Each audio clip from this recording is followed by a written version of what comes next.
Assalamualaikum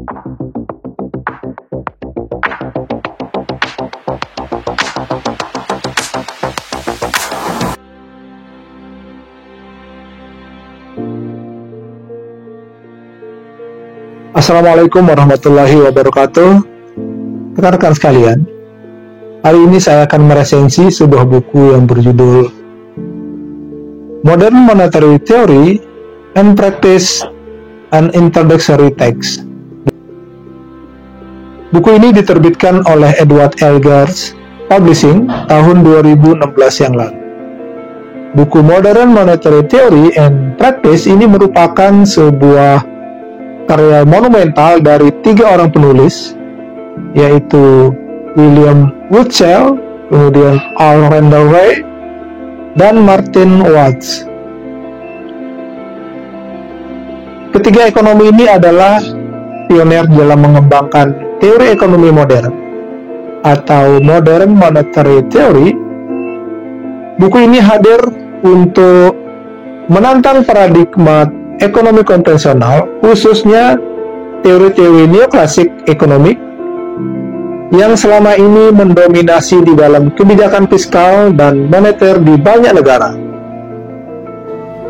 Tujuan buku ini adalah untuk memberikan pandangan alternatif sebagai pilihan bagi masyarakat tentang cara kerja dari sistem moneter yang modern ini, terutama bagi negara-negara yang memiliki kedaulatan mata uang, khususnya negara-negara yang bisa mencetak dan mengedarkan uang sendiri atau berdaulat secara moneter. Buku ini tidak hanya memaparkan secara teori, tetapi juga menjelaskan aplikasi bagaimana pelaksanaan secara praktis terhadap kebijakan publik seperti pengangguran, inflasi, defisit anggaran, termasuk masalah kesejahteraan sosial. Di dalam buku ini dibagi ke dalam beberapa bagian besar yang membangun pemahaman pembaca dari dasar sistem moneter hingga implikasi dari kebijakan-kebijakan tersebut. Di bagian pertama ini penulis menjelaskan tentang fondasi dari sistem monetary modern ini, di mana bagian ini menjadi landasan bagi seluruh teori MMT atau Modern Monetary Theory. Dalam hal ini, Mitchell, kemudian White, dan Watts menegaskan perbedaan yang mendasar antara negara-negara penerbit mata uang atau currency issuer dan negara-negara yang pengguna mata uang atau currency user ini. Penulis menjelaskan bahwa negara yang sebagai penerbit mata uang ini, seperti Amerika Serikat, Jepang, dan Australia, mereka itu memiliki kedaulatan moneter yang penuh atas sistem moneter mereka karena dapat mencetak dan mengatur pasokan uang untuk negaranya sendiri. Menurut penulis, negara semacam ini dianggap tidak akan bisa bangkrut di dalam mata uangnya sendiri. Karena menurut penulis, mereka punya kewajiban fiskal yang dapat dibayar melalui penerbitan uang itu sendiri. Jadi kalau suatu negara butuh uang, maka dia akan bisa mencetak uang sendiri untuk memenuhi kebutuhan atau kekurangan uang tadi.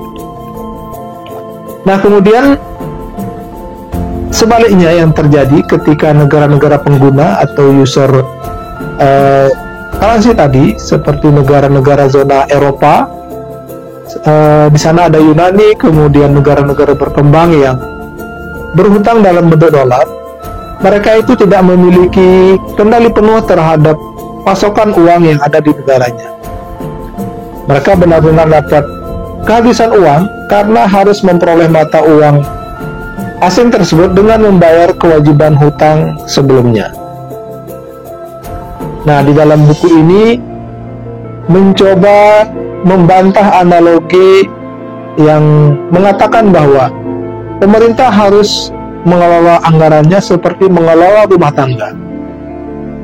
Penulis menjelaskan bahwa rumah tangga menggunakan uang, sedangkan pemerintah bisa menciptakan uang.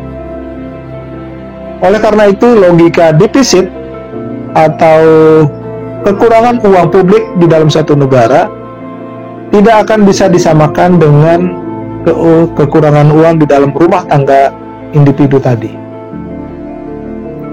Dalam konteks ini, dalam konteks modern monetary theory, MMT kemudian mencoba memperkenalkan konsep yang disebut dengan monetary sovereignty, di mana kedaulatan moneter yang menjadi fondasi dari kemampuan suatu negara untuk mencapai tujuan ekonomi nasional mereka bisa dilakukan tanpa melakukan pembatasan dari pembuatan anggaran tadi. Jadi negara tidak ada batasan seperti untuk membuat anggaran mereka menjadi anggaran yang berimbang, karena negara tersebut punya kedaulatan sendiri. Nah, kemudian di bagian yang kedua, di dalam buku ini membahas tentang konsep fiskal dan moneter di dalam teori moneter modern ini. Nah, di bagian ini penulis menggali hubungan antara kebijakan fiskal, kebijakan moneter, dan penciptaan uang. Menurut teori MMT ini, defisit yang dialami oleh pemerintah bukanlah tanda kelemahan. Defisit ini merupakan mekanisme bagi setiap negara yang terjadi secara alami untuk menyalurkan daya beli ke sektor swasta dan bisa menstabilkan perekonomian. Nah, defisit pemerintah ini menurut penulis dalam teori MMT ini akan sama dengan sektor swasta. Jadi defisit sama dengan sektor swasta. Nah, artinya apa? Ketika pemerintah mengeluarkan lebih banyak uang daripada yang ditarik melalui pajak, kemudian sektor swasta, kemudian sektor swasta akan menerima pendapatan bersih yang dapat digunakan untuk menabung, kemudian berinvestasi dan berbelanja. Nah, jadi artinya bahwa ketika pemerintah itu mengeluarkan lebih banyak uang daripada yang ditarik melalui pajak, maka sektor swasta akan menerima pendapatan lebih dari yang dapat digunakan untuk menabung, kemudian berinvestasi dan berbelanja. Nah, itu konsep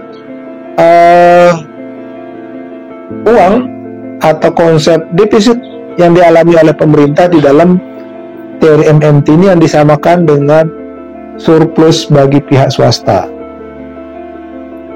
Nah, buku ini menyoroti peran pajak yang salah dipahami oleh teori ekonomi konvensional. Di dalam teori MMT ini, pajak itu berfungsi untuk mendanai. Nah, di dalam teori MMT ini, pajak fungsinya bukan untuk biaya pembangunan. Akan tetapi pajak ini hanya berfungsi pertama untuk mengatur penerimaan agregat agar tidak menimbulkan inflasi, kemudian menciptakan permintaan atas mata uang nasional karena pajak yang harus dibayar di dalam mata uang itu sendiri. Dan yang ketiga, fungsi pajak menurut teori MMT yaitu untuk menjaga stabilitas nilai uang atau distribusi kekayaan. Nah, dalam hal ini, teori MMT sama sekali tidak memfungsikan pendapatan dari pajak untuk biaya pembangunan.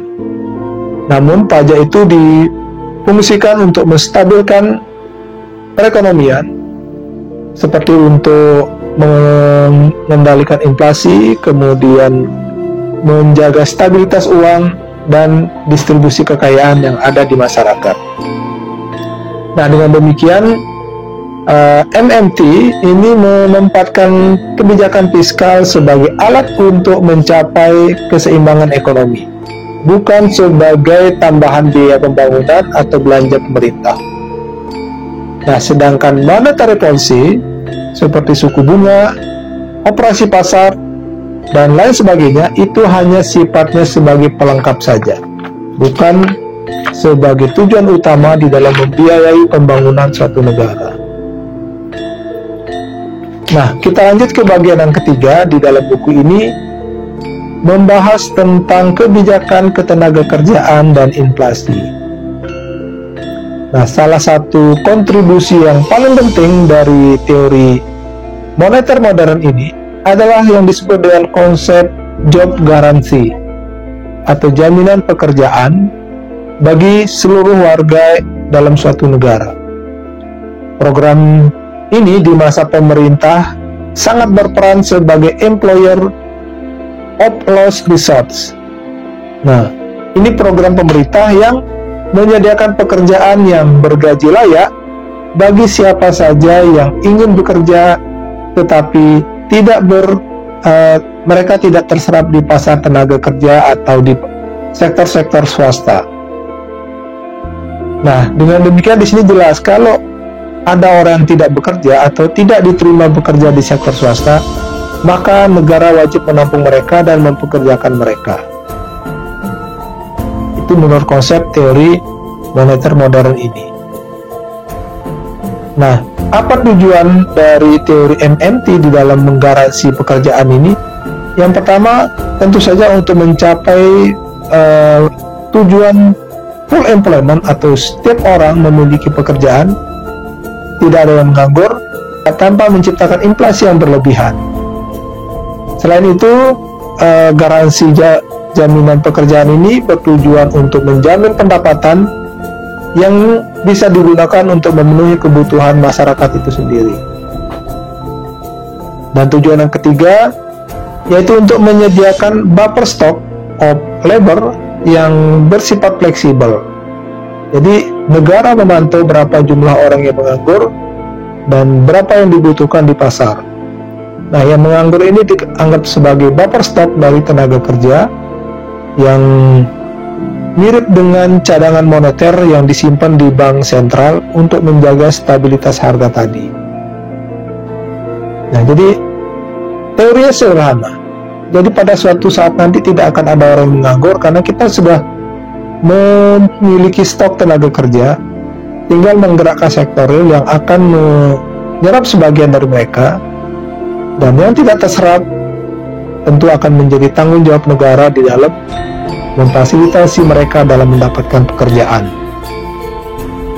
Nah, tentu saja teori ini berbeda dengan kebijakan konvensional yang mengandalkan tingkat pengangguran tertentu untuk menekan inflasi.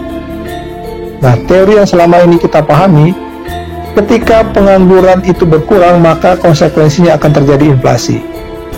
Kenapa inflasi? Karena orang yang tadinya bekerja, yang tidak punya penghasilan menjadi punya penghasilan, dan penghasilannya itu digunakan untuk berbelanja barang atau jasa.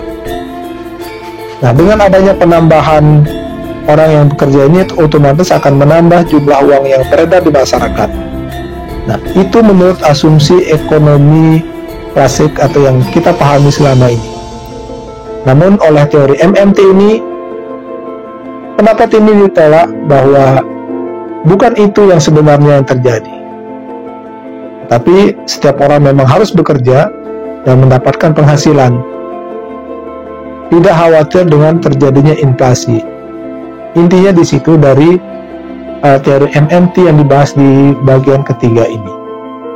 Sehingga melalui program jaminan job garanti ini atau jaminan pekerjaan ini, pemerintah dapat menyesuaikan permintaan secara agregat secara langsung untuk menjaga stabilitas harga dan mengendalikan inflasi lewat pemanfaatan sumber daya yang real, bukan dengan menekan konsumsi masyarakat. Nah, ini bedanya yang cukup mencolok antara teori konvensional dengan teori modern moneter ini. Kemudian kita lanjut ke bagian yang keempat di dalam buku ini yang membahas tentang perbandingan ekonomi arus utama. Nah, di bagian ini penulis menjelaskan bahwa atau memberikan kritik yang sangat tajam terkait paradigma ekonomi arus utama tadi atau ekonom mainstream tadi yang mendasari kebijakan banyak negara saat ini. Beberapa teori yang dibantah oleh teori MMT antara lain teori tentang Leo-Nebel Fund. Nah, Leo-Nebel Fund ini artinya arus utama yang berpendapat bahwa tabungan akan menciptakan dana yang dapat dipinjam untuk investasi. Nah, teori ini yang kita pahami ketika ada orang menabung, kemudian total tabungan itu diakumulasi menjadi satu, kemudian disalurkan pada sektor-sektor real yang membutuhkan, itulah yang disebut dengan investasi. Nah, MMT justru membalikkan pandangan ini. Pinjaman akan menciptakan tabungan. Ketika bank memberikan kredit, uang baru diciptakan dan kemudian mengalir menjadi tabungan masyarakat. Itu pemikiran dari teori modern moneter ini. Kebalik dengan pemikiran dari teori-teori klasik sebelumnya. Nah, selain itu kita juga mengenal istilah crowding out effect, di mana pandangan dari ekonom klasik ini menyebut bahwa defisit pemerintah akan menekan investasi. Nah, jadi kalau pemerintah kekurangan uang, akan mampu menekan investasi. Artinya bahwa pandangan klasik yang menyebut bahwa defisit yang dialami oleh pemerintah ini akan menekan terjadinya investasi oleh pihak swasta. Karena menurut teori ini, pihak swasta akan bisa meminjam uang dari pasar untuk melakukan investasi tadi. Tetapi tentu saja teori ini dibantah juga oleh teori modern monetary ini, yang mengatakan bahwa pemerintah tidak perlu meminjam dana yang sudah ada. Ia menciptakan uang baru melalui sistem perbankan sentral. Nah, jadi sistem defisit ini justru akan menambah tabungan bagi sektor swasta, bukan mengurangi tabungan. Nah, satu lagi yang dibantah oleh teori modern monetary ini, yaitu MMT menolak gagasan bahwa defisit akan menyebabkan inflasi secara otomatis. Inflasi menurut teori MMT ini tidak hanya terjadi pada permintaan total melalui kapasitas produksi real ekonomi. Ini berarti bahwa selama masih ada pengangguran dan kapasitas produksi yang menganggur, akan menyebabkan meningkatnya belanja pemerintah yang tidak akan memicu terjadinya inflasi. Nah, sehingga di bagian ini memperlihatkan bagaimana teori modern moneter ini menantang asumsi fundamental ekonomi klasik atau ekonom ortodoks, terutama logika yang memahami atau yang terkait dengan penghematan fiskal, yang justru memperdalam krisis dan pengangguran yang terjadi dalam suatu negara. Nah, masih ada satu bagian lagi di dalam buku ini, yang di bagian kelima ini membahas tentang aplikasi secara praktis dan menggambarkan beberapa studi kasus yang terjadi di beberapa negara. Di bagian terakhir dari buku ini, penulis mencoba membahas teori dengan praktik kebijakan. Nah, di bagian terakhir ini, penulis mencoba untuk menghubungkan teori dengan praktik kebijakan publik. Penulis membahas penerapan dari prinsip MMT dalam konteks negara-negara seperti Amerika, kemudian Jepang dan Australia, yang semuanya ini memiliki sistem moneter yang berdaulat. Beberapa studi kasus yang bisa dijelaskan di dalam buku ini terkait dengan kebijakan defisit jangka panjang yang terjadi di Jepang, yang menunjukkan bahwa rasio utang di atas 200% dari PDB tidak menyebabkan kebangkrutan atau inflasi yang ekstrim. Nah, kenapa bisa terjadi? Karena utang yang ada di Jepang ini didominasi oleh mata uang yen atau mata uang nasional Jepang ini. Nah, contoh lain seperti krisis ekonomi yang terjadi di Eropa, di mana negara-negara seperti Yunani yang terjebak terhadap krisis utang karena mereka tidak memiliki kedaulatan di bidang moneter. Hal ini menunjukkan perbedaan yang sangat penting antara penerbit dengan pengguna uang. Nah, satu lagi contoh lainnya yaitu model job garansi tadi yang kita bahas. Ini terjadi di Argentina dan di India. Nah, job garansi ini yang menjadi inspirasi bagi banyak negara-negara lain untuk menciptakan lapangan kerja yang secara sosial ini sangat produktif. Nah, selain itu, buku ini juga membahas tentang kebijakan pajak yang bersifat progresif dan untuk mengontrol terjadinya inflasi dan redistribusi kekayaan, termasuk hubungan antara sektor publik dengan swasta, di mana keseimbangan keduanya akan menentukan stabilitas ekonomi secara nasional. Dan yang terakhir dari buku ini membahas tentang strategi pembangunan berkelanjutan dengan memanfaatkan sumber daya real yang dimiliki oleh suatu negara, bukan pada pengendalian defisit nasional semata. Nah, melalui buku ini, MMT tidak hanya tampil sebagai teori, tetapi juga sebagai panduan praktis untuk kebijakan ekonomi modern, terutama dalam menghadapi krisis, resesi, dan transisi energi hijau.